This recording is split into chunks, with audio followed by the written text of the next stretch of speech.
Hi, in this story, I was pioneering, really the forerunner of my 555 program back in the 70s when I was chief operating officer of this regional distribution chain in the Midwest.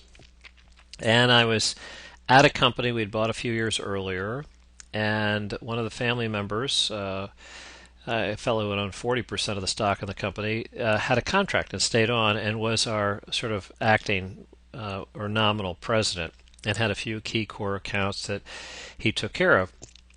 So he'd been in the market forever, and we were. This was they had three different kinds of distribution. They were distributor printing paper, industrial paper and packaging, and janitorial supplies. And so we were going out to call on a large four-color printer where we had, according to the president, the lion's share of the business. So when I went out, I said right to the buyer, point blank, I said, his name was Buddy. I said, "Hi, Buddy. Just be very honest with me. Tell me, at the end of the year, when you look at your total spend on printing paper to run all these presses and so forth, what supplier gets the number one share, number two share, number three share by percentage?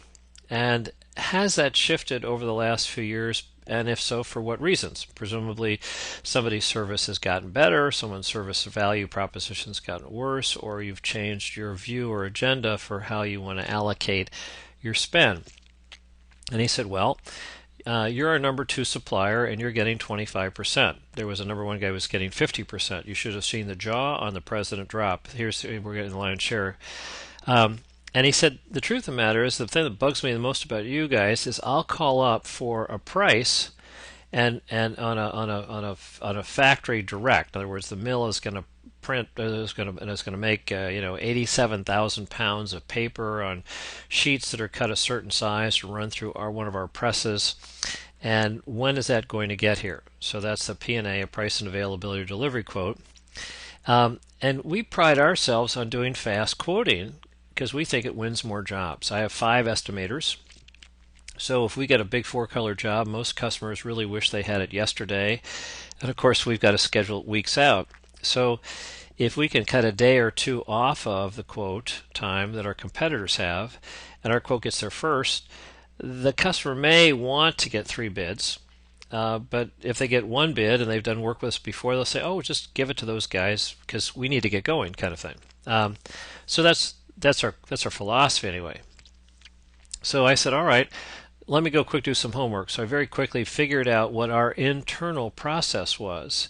So Buddy would call our inside salespeople. They would take down the information, put it in a special form, put it in a little file box, and it would sit there until somebody from the purchasing department would come back by on the end of the day and get them. And what would that person do with it? So I figured a flowchart was going. I just hot wired it, and this is like, "Excuse me, Buddy, I'm going to get on the phone, call back to the branch and find out what's going on."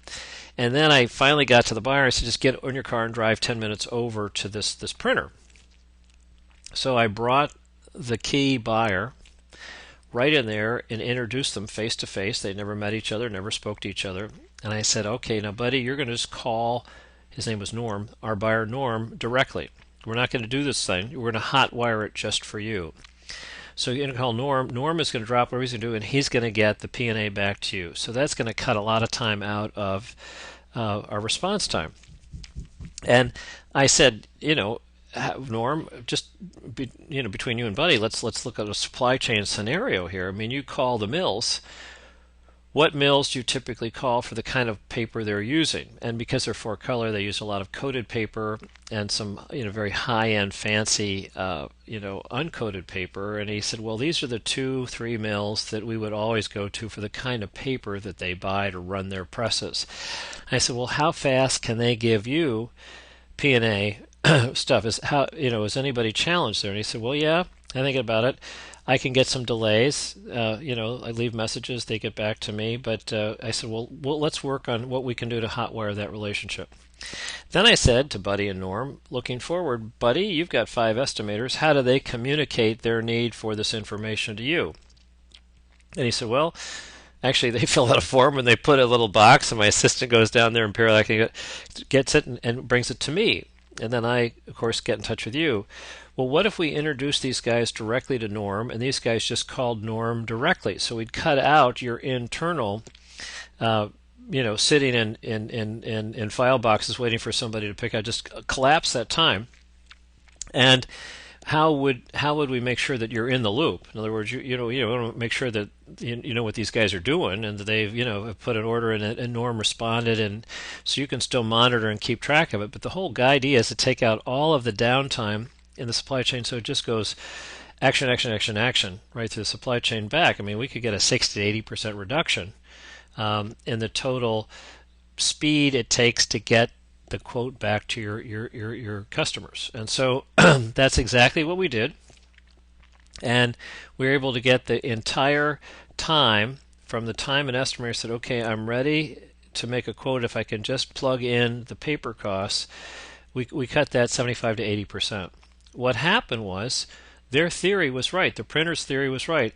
They actually grew 300%. Well, the printer, probably doubled their business because they were competing so well on speed. We got all of that business, plus we got more of what's going on. We grew 300% in 1 year's time. So we didn't go from 25% to 100% because I think the printer, almost doubled their volume. So we got a huge share of a growing thing. And so the moral of the story is that the supply chain cycle time for quotes can be a huge advantage for customers of yours that do have to do quotes for their customers. But it does take a distributor process team to make it happen. Second moral of the story is buyer's fib. When we say, "Hey, am I getting a lot of your business?" They go, "Oh yeah, you're the man. You're getting the lion's share." To keep everybody happy. So we had 3-4 suppliers calling on this guy, and they all think they're the man. They're getting the lion's share of the business. But if you actually do the math and say, well, how many employees do they have and how many machines they have to feed, you could actually sort of come up with a range of how much volume they really would need to buy, and say, wait a minute, we're not getting anything close to that. But also another thing would be that if you take a honcho tour, so I'm the honcho in this case, and I'm going out there and I'm looking in between the silos, not only in their business between the estimator and the buyer's office, but between the buyer and my buyer, what was going on there. And it turns out that there was slack, there was just paper sitting and empty, or in file boxes waiting for somebody to come along and pick the stuff up. And here's another sort of guideline, which is if periodically the customer is saying, well, I got to go out and check prices. Well, then obviously they're playing the share of account game to keep margin percent down. And there's always a lot more share to be had, but you can do that on a quasi-open book supply chain math selling. And then by doing retuning, you're also going to pick up a lot more share. So there are lots of messages from that particular story. Thank you.